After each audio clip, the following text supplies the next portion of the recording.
할렐루야. 귀한 주일 예배 자리에서 함께하게 돼서 좋습니다. 별로 인상이 안 좋은데 해피 파더스 데이 라고 저한테 이야기를 해야죠. 네, 해피 파더스 데이. 네.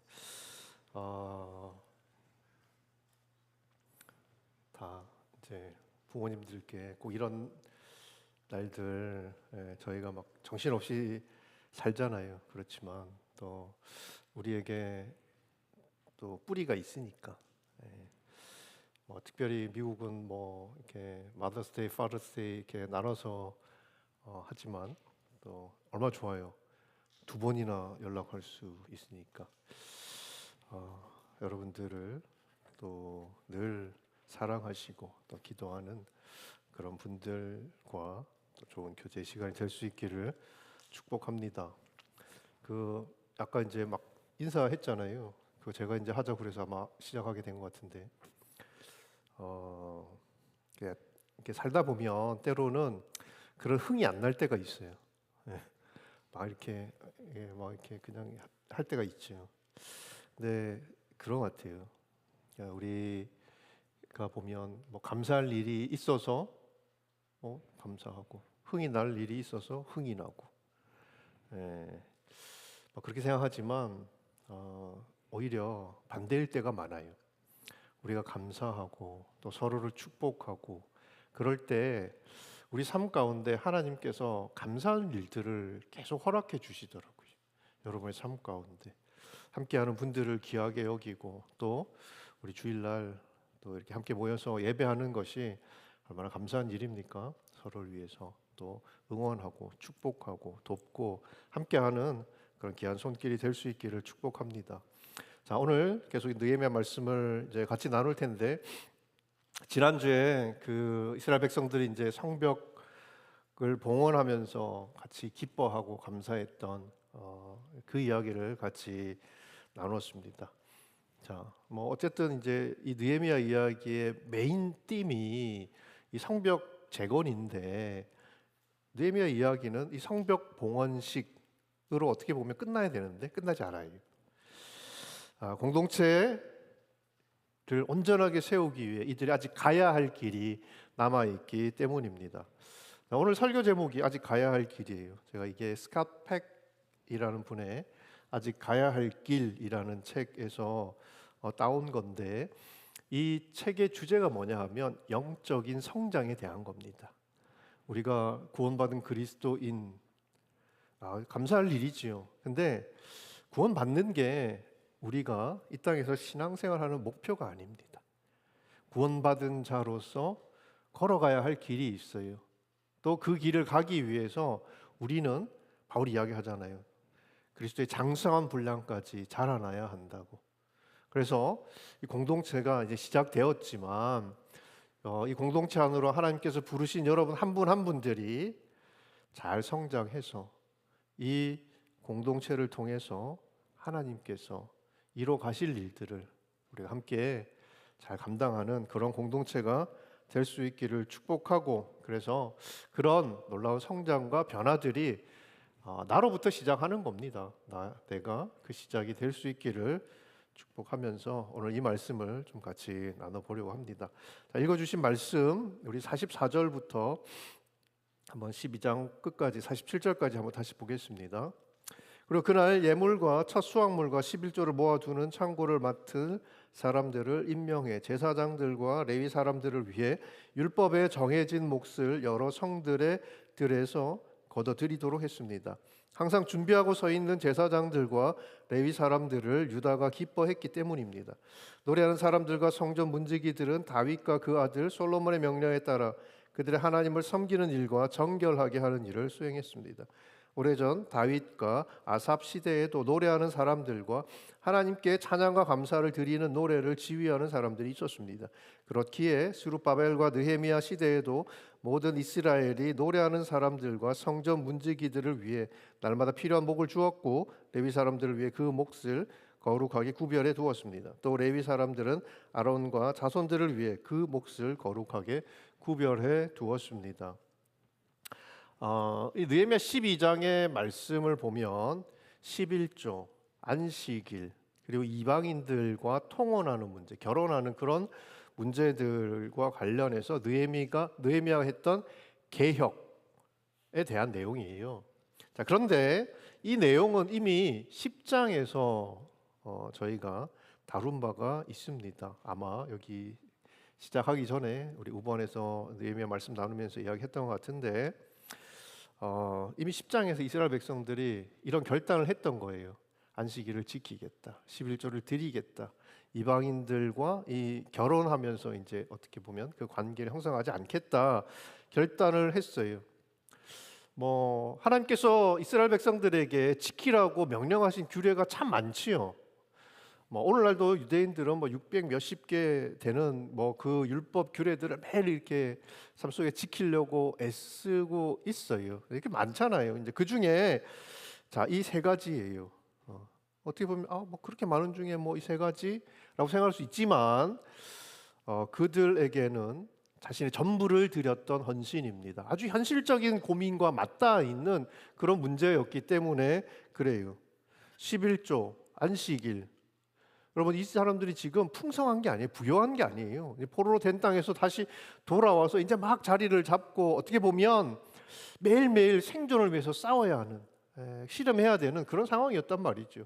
그런 삶 속에서, 그런 삶을 살아가야 되는 상황 속에서 11조를 드린다. 안식일을 지킨다. 안식일은 아무것도 안 하는 거잖아요. 장사도 안 하고 나만 안 하는 게 아니라 다른 사람들과도 거래 못 하고 하여튼 여러 가지 불편함을 넘어서 자신들의 어떤 생존을 위협할 수 있는 그런 문제예요. 이방인들과 왜 이 사람들이 통혼을 이전에 했었냐? 내가 나를 혼자서 지킬 수가 없으니까. 그 땅에 자리 잡은 이미 이제 그 땅에서 살고 있는 사람들과 이렇게 관계, 결혼이라는 관계처럼 우리를 이렇게 든든하게 지켜주는 그런 관계가 어디 있습니까? 역사를 보면 이 왕권을 강화하기 위해서 했던 게 이제 결혼 정책이잖아요. 이쪽에도 결혼하고 저쪽에도 결혼하고 이렇게 해서 이제 이 안전하게 자기의 그런 안전을 지키려고 했던 그런 노력입니다. 그걸 이제 안 하겠다는 거예요. 어떻게 보면 생존 방편의 일환인데 이런 결단을 했던 것 왜 그러냐? 생존 중요하지요. 뭘 살아야, 살아남아야 뭘 할 거 아니냐. 생존 중요합니다. 우리에게도 먹고 사는 문제 중요한 문제예요. 그런데 그들에게 이 생존보다 더 중요한 게 있구나. 하나님의 백성으로 이 땅을 살아가는 그 정체성, 그게 정말 중요한 것이구나 알았던 거예요. 왜냐하면 그들의 역사를 돌아보니까 자기 조상들도 정말 어떻게 보면 자녀들에게 좋은 것 주려고 자기들도 좋은 것, 많은 것, 귀한 것 누리려고 열심히 살았단 말이죠. 근데 그렇게 했더니 결과가 뭐였냐? 삶이 좋아졌냐? 아니, 다 망했던 거지요. 다 망했어요. 깨달은 거죠. 이런 게 우리의 목표가 되면 안 되는구나. 우리가 살아가야 될 어떤 영적인 목표들, 삶의 목표들에 따라오는 거지요. 그러니까 돈이 목표가 되는 게 아니라 여러분에게 주어진 어떤 일들을 성실하게 감당할 때 따라와야 되는 결과물이어야 되는 거지. 그게 내 인생의 목표가 되어버리면 망하는구나. 그걸 역사를 통해서 배웠던 거예요. 그래서 내가 하나님의 백성답게 이 땅을 살아가야 내 삶 가운데 내가 내 손으로 걷어들이고 땀 흘려 수고해서 걷는 것 말고 하나님께서 내 인생 가운데 내 자녀니까 허락해 주시는 것들, 그걸 누리며 사는 게 정말 잘 사는 것이구나. 그걸 알게 됐던 거예요. 자, 고린도전서 9장 말씀을 좀 한 군데 보겠습니다. 26절, 27절 말씀인데 혹시 준비되어 있나요? 자, 같이 한번 읽어볼까요? 시작. 나는 바름질하기를 향방 없는 것 같이 아니하고 싸우기를 허공을 치는 것 같이 아니하며 내가 내 몸을 쳐 복종하게 함은 내가 남에게 전파한 후에 자신이 도리어 버림을 당할까 두려워함이로다. 그러니까 바울이 이 이야기를 하는 거예요. 나는 지금 열심히 사는데, 열심히 하나님의 일을 하는데 그냥 향방 없는 것, 목표 없이 그렇게 하는 게 아니다. 나는 목표가 분명하다. 예. 나는 이 일을 왜 하는지를 알고 이 일을 하고 있다. 목표가 있다는 거예요. 예. 그러니까 여러분, 열심히 살지 말라고 제가 이야기하는 게 아니라 열심히 사는데 그 열심이 어떤 목표를 향한 열심이어야 한다는 거죠. 그래야 그 과정들 속에서 여러분들이 얻게 되는 열매들이 있습니다. 그러니까 영적인 목표가 중요하다. 그리스도인들에게도 마찬가지라는 거죠. 그게 아니면 그냥 허공을 치는 싸움 될 거라는 거예요. 예, 결과가 없다는 거죠. 그리고 이 목표에 이르려면 열심도 중요하지만 목표에 이르려면 바울이 이런 이야기를 하죠. 내 몸을 쳐서 복종하게 하는 싸움이 있다는 얘기를 해요. 그러니까 그 목표에 이르기 위해서 우리가 싸워야 될 게 밖에만 있는 게 아니라 내 안에도 있다는 거예요. 여기서 이 싸움이 시작되어야 하고 이걸 잘 해야 여러분들이 이 목표에 이룰 수 있다는 이야기를 합니다. 자, 그런 의미에서 이스라엘 백성들은 이스라엘의 영광이 회복되는 세상, 하나의 백성들이 하나의 백성답게 함께 모여서 세워갈 그 세상, 하나님의 나라에 이르기 위해서 가장 먼저 뭘 했냐? 자기의 몸을 쳐서 복종하는 일을 결단을 했던 거예요. 이 안식일 11조 이게 다 자기 거를 꺾어서 하나님 나라에 이르는 그런 결단이었던 거죠. 자, 결단을 했어요. 느헤미야 10장에 누구나 결단을 할 수 있지. 누구나 생각할 수 있지. 누구나 계획할 수 있지. 마이크 타이슨이 그렇게 이야기했잖아요. 다 계획은 한다. 근데 현실은 결단과 그 결단을 따라서 살아가는 건 다른 문제예요. 그러니까 느헤미야 12장의 이야기는 이 유대 백성들이 결단했던 거를 이제 실제로 그들의 삶 속에서 살기로 한 거예요. 실천하기로 한 거지요. 여러분, 생각만으로 삶이 바뀌지 않습니다. 그건 그냥 몽상이라고 하지요. 이 생각이 우리의 삶을 끌고 가는 겁니다. 변화를 위해서, 성장을 위해서 실천이 필요하다는 것, 내가 뭔가를 해야 되는 거죠. 내 삶인데 누가 대신 살아주는 것도 아닌데 내가 내 삶을 위해서 뭔가를 해야 된다는 거, 이건 누구나 잘 알 거예요. 그렇죠? 아, 하나님 백성으로 살아가는 게 너무 중요하구나. 그래서 이런 결단을 했어요. 그래서 이렇게 살아야지 하면서 이제 살아가야 되는데 문제는 쉽지 않지요. 결단하지요. 여러분 뭐 연초에 딱 올해는 여러분들이 막 목표를 세우고 이렇게 살기로 막 결단했던 것들이 있지요. 한 반년쯤 지났어요. 어디 갔습니까? 그거 잘 따라가고 계시나요? 못 따라가지요. 여러분들 제가 너무 이렇게 대충 보는 거 아닌가 싶기는 한데, 근데 이제 사람이 그렇더라고요. 결단하는데 그대로 살기가 쉽지 않더라. 왜? 어려우니까. 그래서 우리는 늘 생각에 머물러요. 자신의 몸을 쳐서 그리스도에게 복종하는 이 싸움, 이게 어떻게 가능하냐? 자, 좀 이따 더 설명하겠지만 첫 번째는 내가 원해야 돼요. 내가 하려면 내가 원하지도 않는 거를 막 누가 하라고 한다고 해서 그래 그게 맞지, 그게 좋은 거지, 그렇게 해야지 결단을 했어. 근데 나는 별로 원하지를 않아요. 그러면 당연히 안 하겠죠. 원하지도 않고 쉽지도 않은데 이걸 과연 누가 할 수 있겠습니까? 자, 첫 번째, 원해야 된다. 내가 원해야 된다.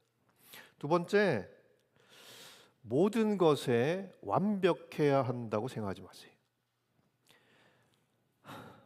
우리 이제 교회 가자 그러면 야 교회 가자. 교회 가자 그러고 이제 전도하면 그냥 세상적인 모든 걸 다 끊어야 교회 문을 열고 들어갈 수 있는 자격이 생긴다고 생각하는 분들이 의외로 많더라고요.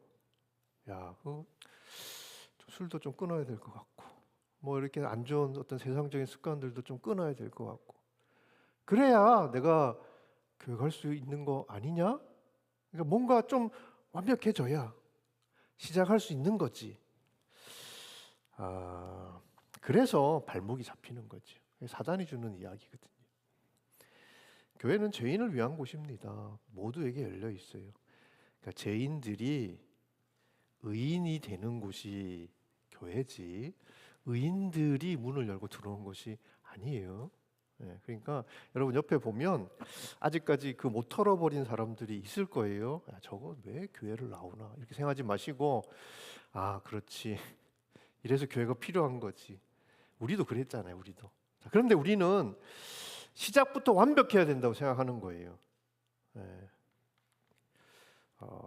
그렇지 않아요.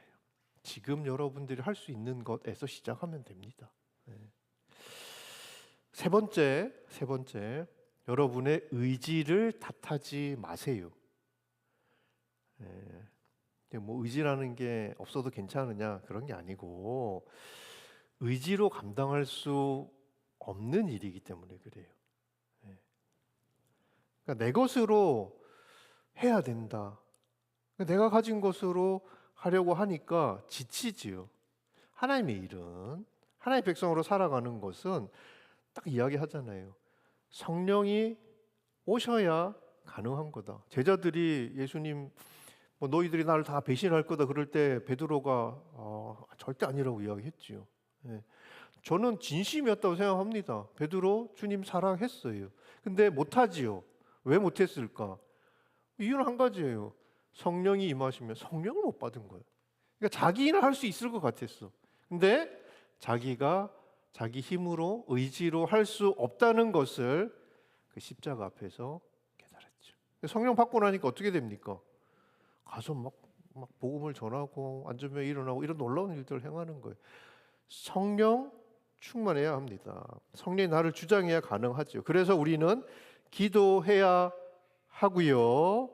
기도할 때 하나님께서 우리에게 주시겠다고 약속하셨던 성령께서 우리가 할 수 없는 것들을 사모하고 그리고 선한 걸음을 떼게 하실 겁니다. 자, 그러니까 유대 백성들이 말씀 안에서 자기의 생존 중요한데 그것보다 더 귀한 것을 만난 거예요.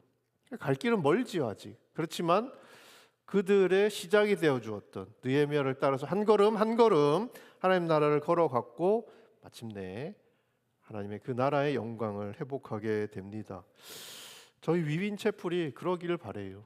우리 보면 아직도 부족한 것도 많고 뭐 그렇지만 우리가 함께 걸어가면서 이루어 가실 일들을 기대하고 소망했으면 하고 또 특별히 여러분 성령 충만한 그런 우리 청년들로 이 시대에 정말 하나님께서 일하시는 그 일에 함께하는 저희들이 될 수 있기를 축복합니다.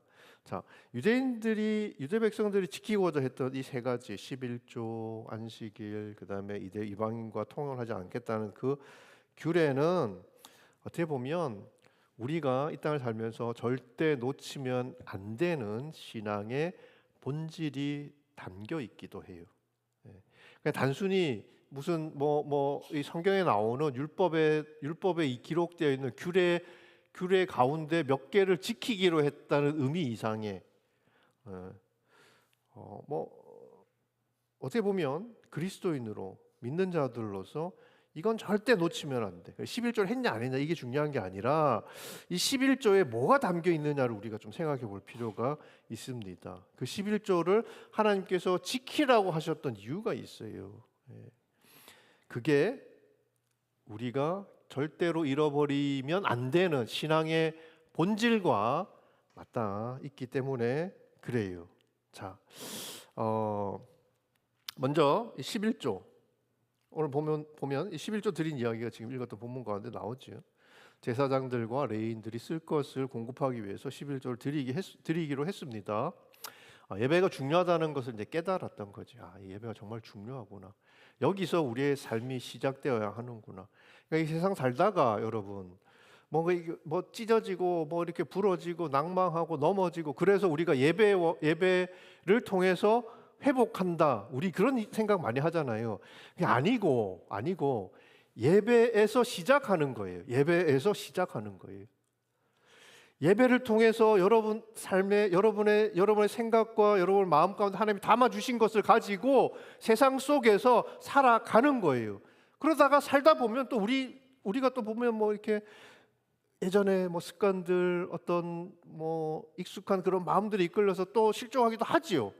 다시 와서 회복도 되지만 또 시작하는 거예요. 또 시작하는 거예요. 그러니까 이 예배를 드리면서 하나님 앞에 예배 드리면서 이게 너무너무 중요하구나. 이게 우리 삶의 시작이 되어야 되는구나. 하나님이 내 생각의 시작이 되어야 되는구나. 그걸 알게 됐고 그래서 이 예배를 섬기는 자들이 참 소중하구나. 그걸 깨달았던 거죠. 자, 그래서 11절 드리기로 한 겁니다. 그리고 이건 뭐 그냥 즉흥적으로 이게 뭔가 우리도 해야 되지 않겠어? 라고 해서 나온 결단이 아니고 이거는 말씀에 근거해서 이스라엘 백성들이 그렇게 하기로 결단했던 거예요. 그 말씀이 나오거든요. 신명기 말씀을 좀 보겠습니다. 신명기 14장 22절 읽어주세요.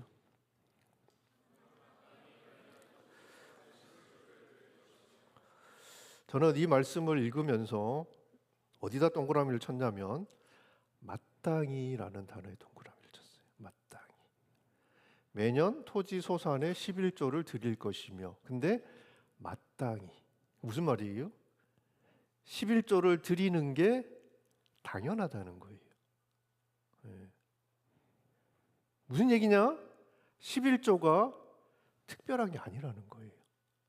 특별히 내가 결단해서 하나님께 드리는 헌신이 아니라는 거예요. 11조를 드리는 건 그냥 하나님의 백성이면 너무 당연한 거예요. 당연한 거.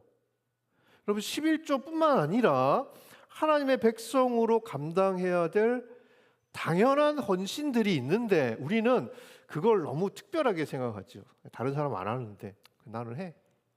다른 사람 요거밖에 못 하는데 난 이만큼 해. 하나님 보실 때는 아니 뭐 당연한 거를 당연히 하는데 왜 쟤는 저렇게 생색을 내나?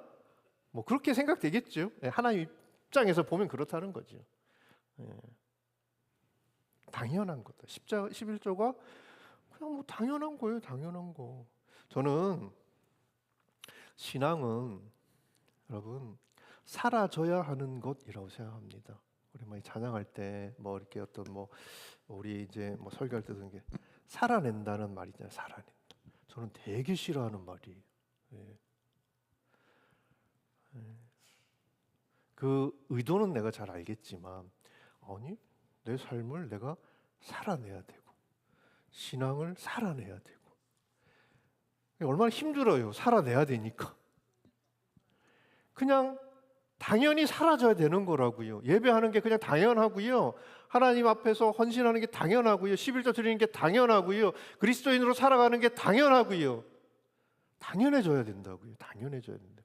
그 당연해져야 될 게 당연하지 않았던 게 이스라엘 백성들의 문제였어요.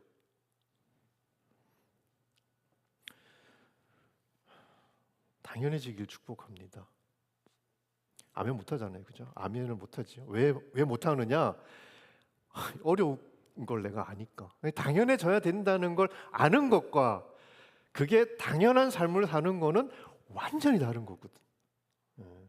그러니까 당연해져야 되는 거 알겠는데 나는 이게 너무 당연하지 않아. 그러니까 뭔가 이런 걸 내가 할 때는 정말 특별한 무슨 결단이 있어야 되고 막 죽을 힘을 다해서 해내야 되는 무슨 미션 같은 게 돼버리는 거지요. 왜 그러냐면 어려워서 그래요. 어려워서. 11조 내는 게 당연해지려면 11조 내는 게 쉬워야 되는데 11조 드리는 게 쉬워야 되는데 쉽지 않거든. 그래서 알아도 그게 맞다는 걸 모르는 게 아니라 안 되는 게 문제더라. 믿음으로 사는 거 당연하다는 거 우리가 알지. 근데 문제는 뭐냐? 그게 어려우니까 안 살아지는 게 문제예요. 뭐 몰라서 못 삽니까? 안 되니까 못 사는 거지. 어렵더라는 거지요. 이게 우리가 가진 신앙의 딜레마인 거예요.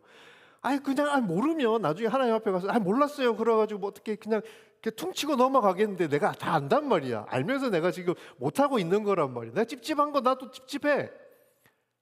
안 되는 걸 어떻게 해?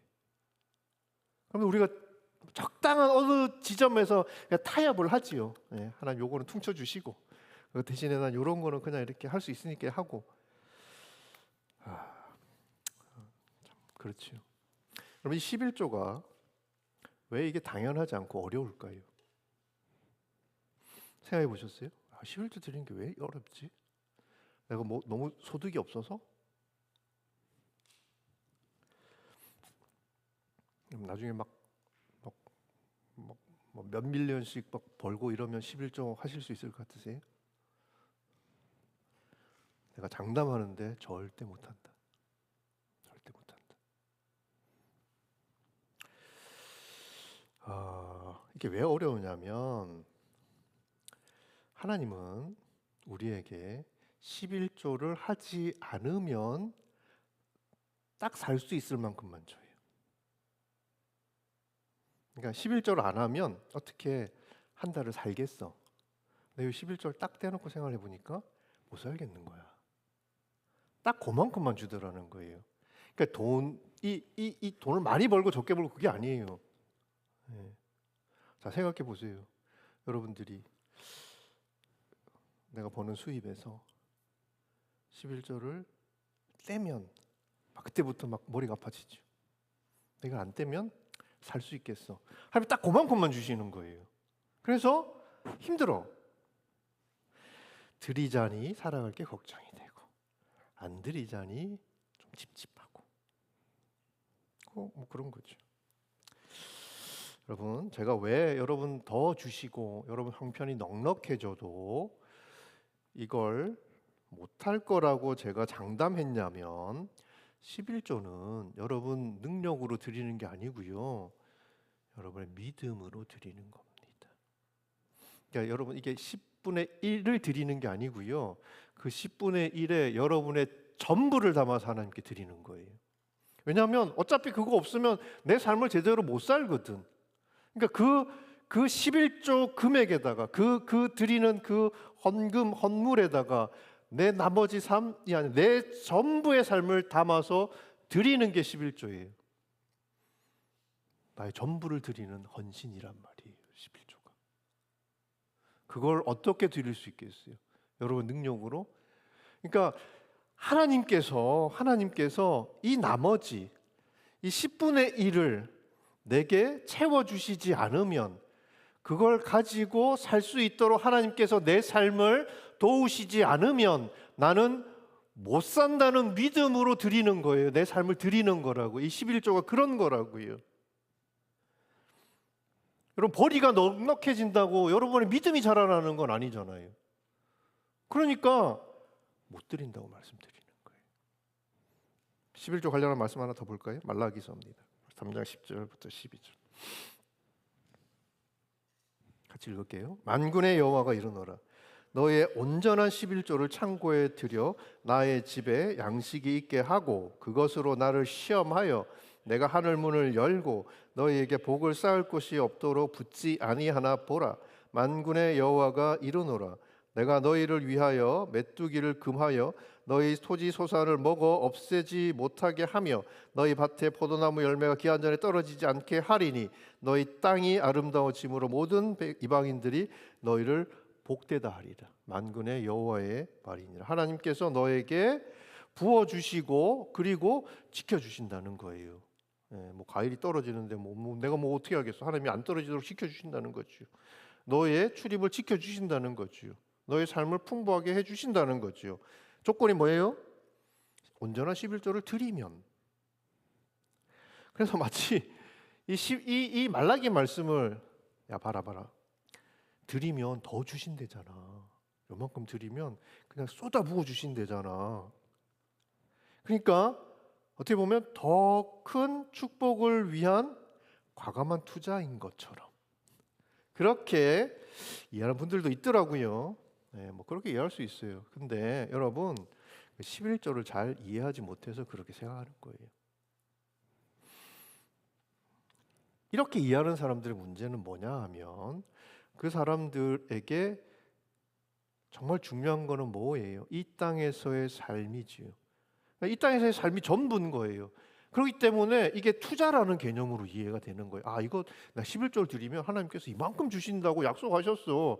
그걸 어디서 누려요?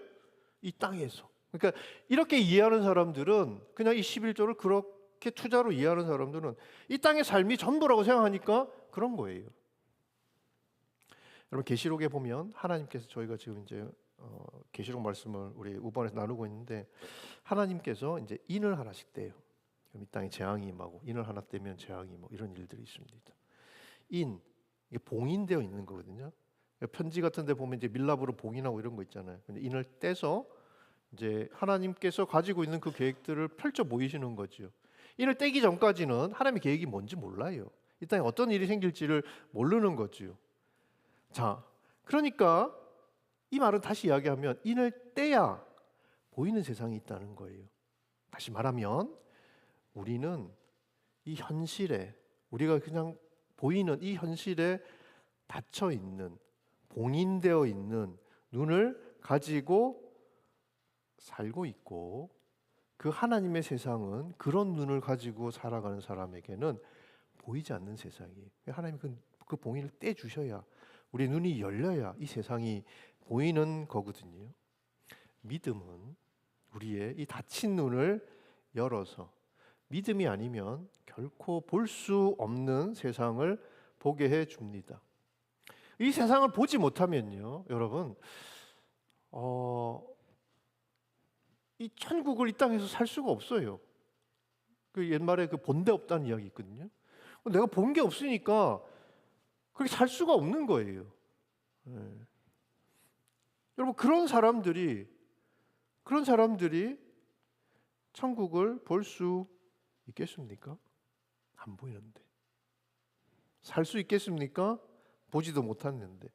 여러분 이 말라기의 말씀도요.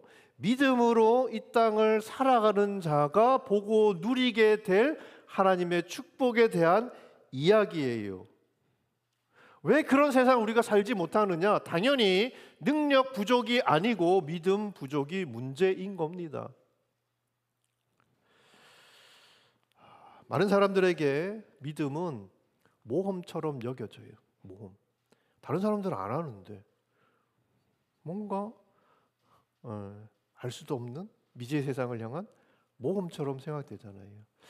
네, 여러분 이 믿음이야말로 여러분의 삶을 가장 안전하고 빠르고 좋은 길로 인도하는 방법이에요. 그러니까 이거는 안 살아보면 몰라. 그러니까 여러분들이 살아봐야 합니다. 여러분 하나님의 백성으로 살아가는 게 실제로 말씀을 따라가려면 믿음이라는 게 필요해요. 왜냐하면 말씀이 우리에게 보여주는, 말씀이 우리에게 이야기하는 세상은 그냥 자연스럽지가 않아. 세상의 어떤 과학적인 법칙을 완전히 다 무시하는 건 아닌데 그것만 따라가진 않아요. 그래 말씀이 우리에게 보여주는 세상은 믿음을 가지고 쫓아가야 되는 세상이에요. 근데 거기 가면 그 세상을 경험하게 되면 우리가 이렇게 살아가는 게 얼마나 좋은 것인지 여러분 경험하게 됩니다.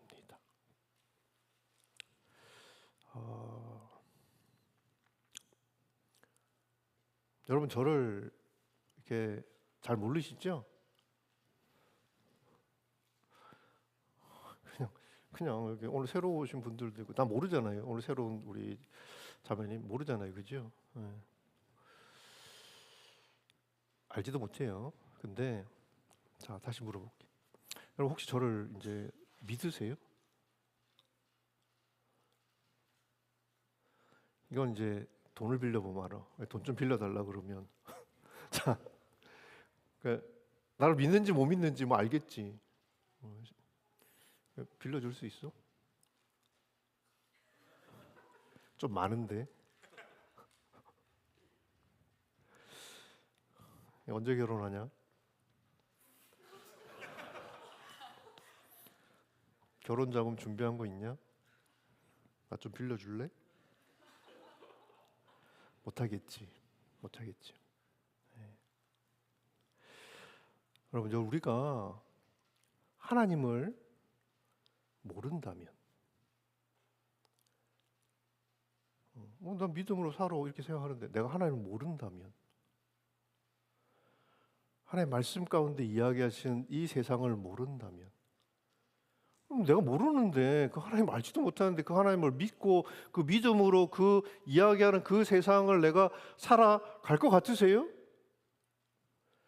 그 세상을 한 번도 경험해 보지도 않았는데, 천국이 뭔지도 모르는데, 믿음으로 살면서 내가 누릴 수 있는 게 뭔지를 내가 실제로 한 번도 경험해 보지도 못했는데 뭘 사냐고.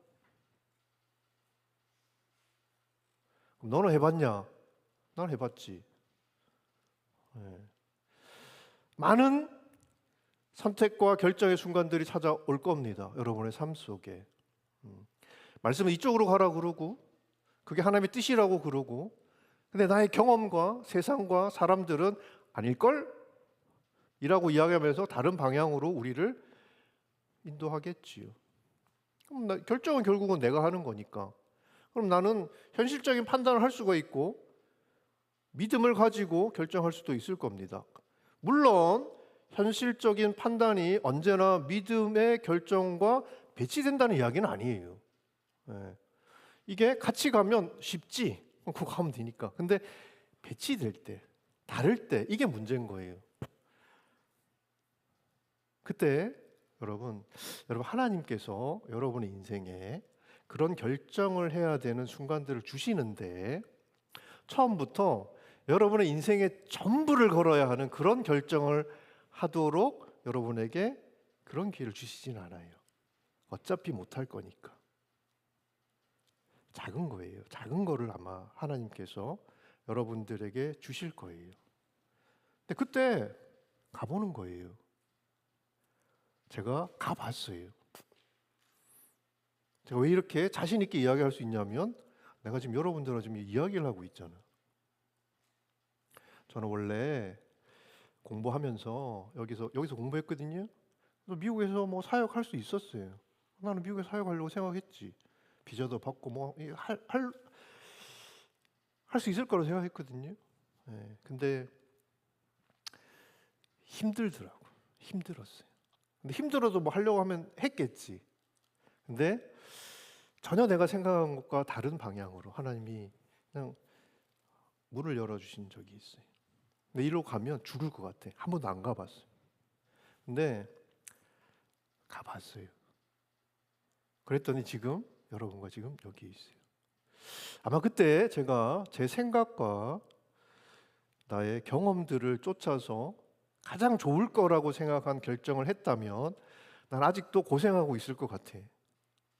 근데 따라가 봤는데 너무 좋더라고요. 쉬워요. 그러니까 내가 일을 어렵게 만들고 꼬아서 생각하고 그러는 거지, 하나님께서 여러분 인도해 주시는 길은 되게 쉬워. 단순해. 안 가봤으니까 너무 걱정이 돼서 못 가는 것 뿐이에요. 근데 내가 이런 이야기를 하는 거는 내가 해봤어요. 해봤더니 너무 좋은 거야. 그래서 좀 제가 여러분 보면 별로 걱정이 없어 보이잖아요, 그죠? 걱정 많아 보여요? 걱정이 없어.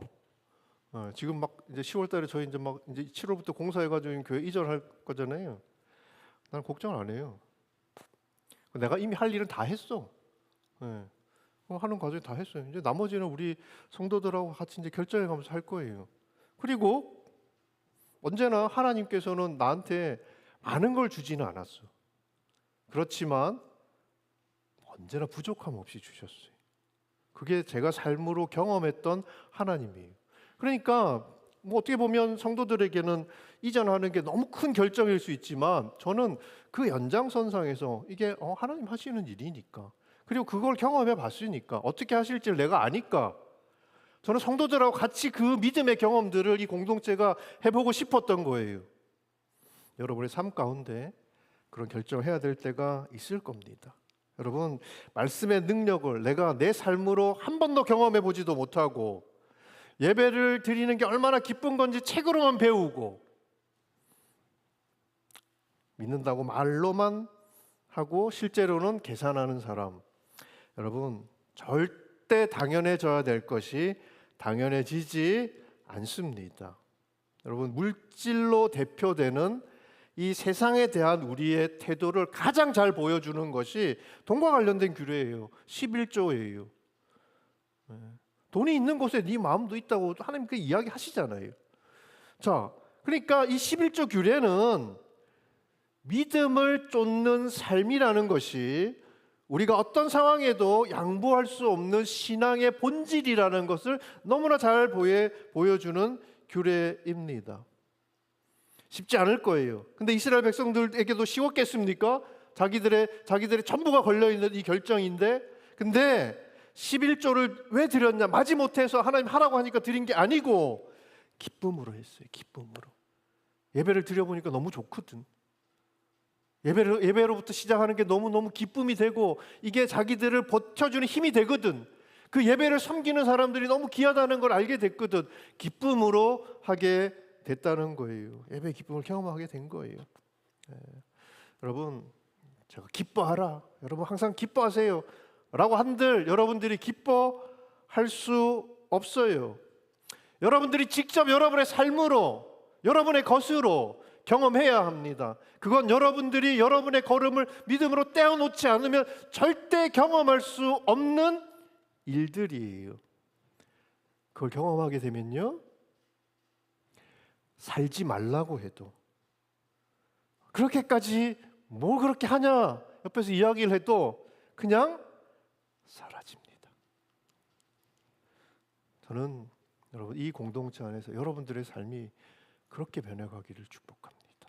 믿음으로 사는 게 그냥 너무너무 당연해지고 하나님의 백성으로 사는 게 너무 즐겁고, 그러니까 여러분, 은혜 멀리 있지 않아요. 마치 파랑새를 쫓아다니는 것처럼 은혜를 쫓아다니지 말고요, 지금 여기에서 예배의 기쁨을 누리고 말씀의 능력을 누리고 믿음의 가치를 여러분들이 경험할 수 있기를 축복합니다. 하나님의 백성으로 사는 게 당연해지기를 축복해요. 자, 11조에 대한 이야기를 드렸고요. 그 다음에 이스라엘 백성들이 이방인들을 쫓아내는 이야기가 나와요. 자, 1절부터 3절까지만 좀 읽어볼게요.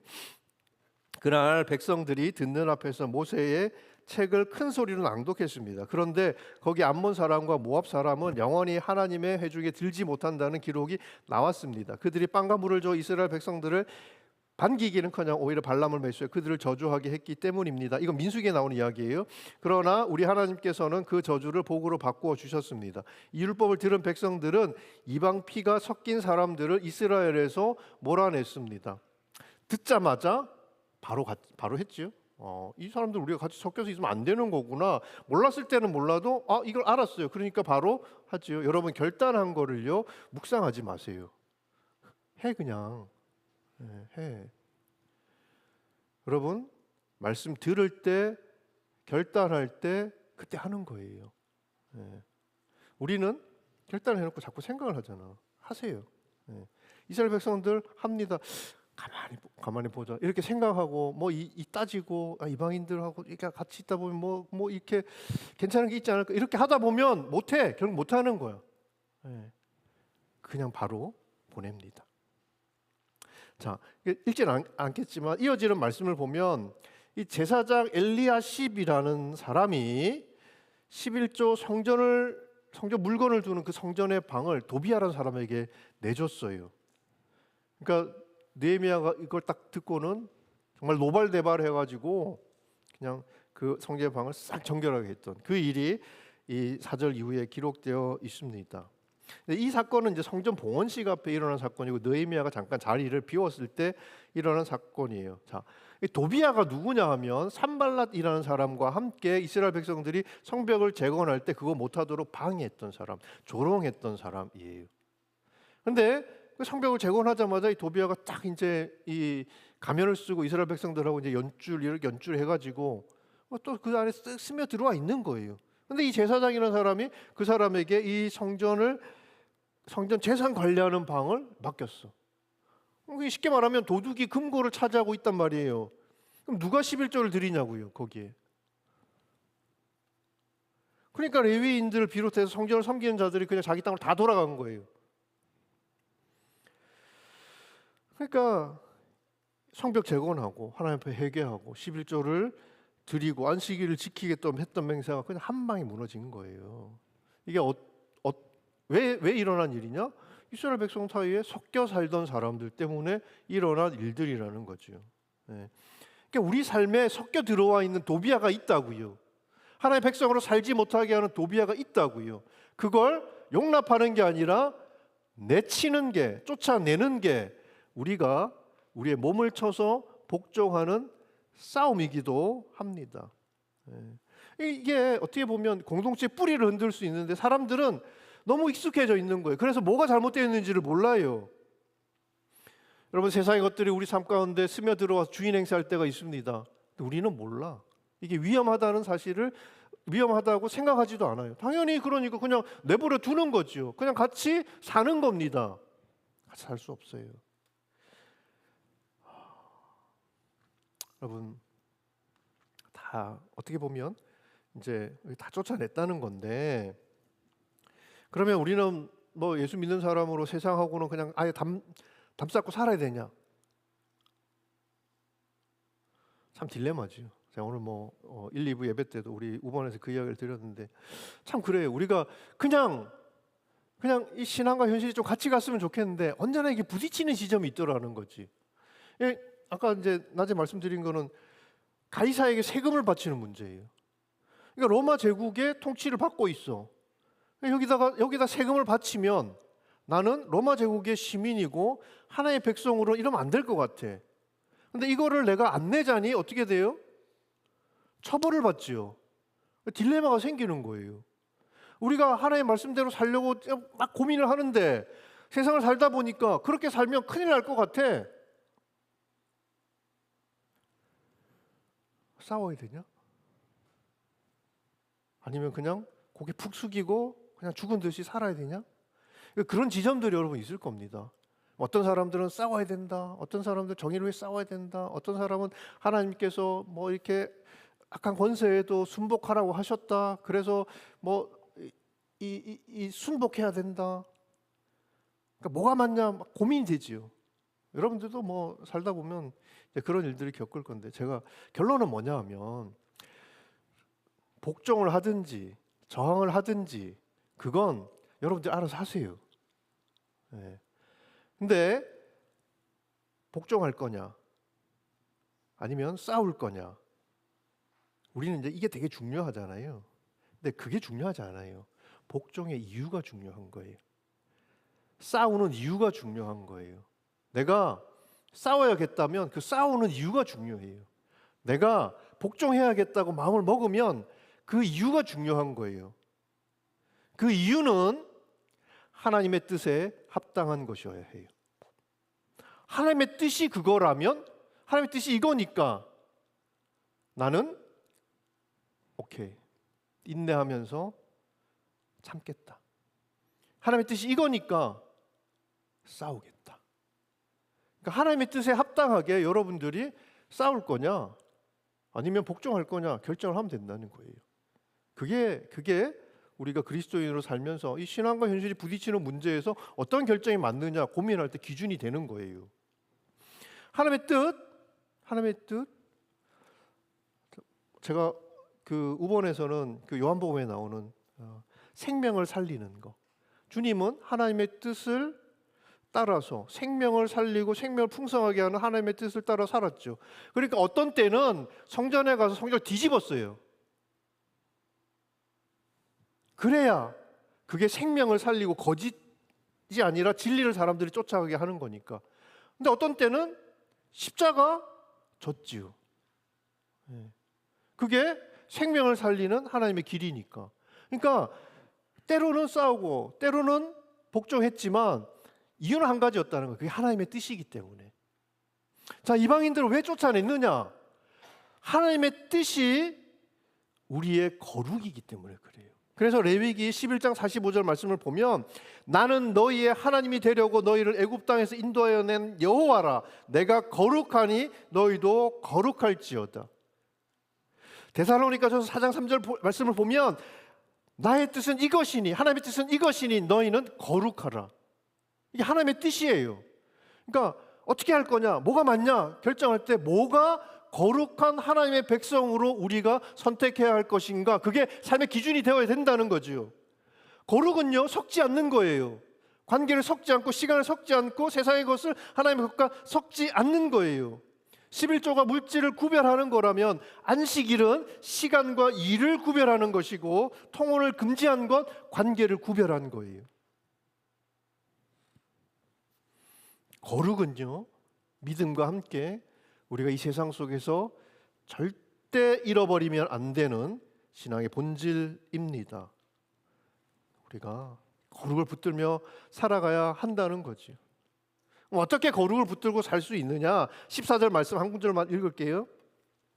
같이 읽읍시다. 하나님이여, 제가 이렇게 한 것을 기억하소서. 제가 하나님의 집을 위해 또 그 직무를 위해 이를 성실하게 수행한 것을 잊지 마소서. 느헤미야가 하나님 앞에 내가 성실히 행한 일들을 기억해 달라고 기도합니다. 이거 너무 생색내는데? 뭐 이런 생각이 들 수도 있지요. 저는 이렇게 기도할 수 있다는 게 너무 부러워요. 하나님 앞에, 하나님, 내가 이렇게 살았던 삶을 기억해 주십시오. 여러분, 우리가 이제 사람들한테 이야기할 때 그 권면한다고 이제 예수 닮아라, 예수 닮아라 이야기하잖아요. 뭐 틀린 말은 아닌데 나를 닮으라고 할 자신은 없는 거지. 나는 사람 부족하고 뭐 다 알겠어요. 근데 나를 닮으라고 할 자신이 없는 거지. 그러니까 예수 닮으세요. 예수 의지하세요.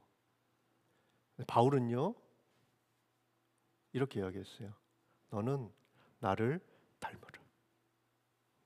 내가 간 길을 따라오고 내가 한 일을 너도 하고 내가 그리스도를 닮아간 것처럼 너희도 나를 닮으라고, 나 보라고, 내가 어떻게 살았는지 보라고. 저는 여러분 이곳에서 예배하는 우리 위인 공동체 지체들이 여러분 나는 뭐 자신 없고 난 없어서 그냥 예수한테, 그냥 하나님한테 여러분이 해야 될 것을 미루지 않기를 축복합니다. 나를 보라고, 내가 믿음으로 살아가고 있는 이 삶을 너희도 보라고, 그리고 따라오라고, 이렇게 살아야 한다고. 여러분, 그렇게 느헤미야는 기도했고 바울은 그렇게 이야기했어요. 여러분, 닮지 못하는 게 문제지 이런 기도를 드릴 수 있는 게 무슨 문제가 되겠습니까? 이렇게 기도할 수 있을 만큼 하나님 앞에 부끄러움 없는 충성된 종으로 살았던 거죠. 여러분, 느헤미야가 왜 이런 기도를 드릴 수 있었습니까? 내가 옳다고 여긴 것을 쫓았기 때문이 아니에요. 느헤미야는요, 신념이 아니라, 자기의 신념이 아니라 말씀을 쫓았던 사람들입니다. 백성들이 자신들을 구별하고 거룩을 붙들 수 있었던 이유도 한 가지예요. 말씀을 붙들었기 때문에 그래요. 모두가 자기의 생각을 쫓지 않고 말씀을 쫓았던 거예요. 여러분, 하나님의 몸된 그리스도의 몸된 공동체는 내 생각들 있지요. 여러분, 그거 무시하는 거 아닙니다. 그런데 함께 말씀을 쫓는 공동체, 그게 그리스도의 몸된 교회입니다. 말씀 안에 거룩의 길이 있어요.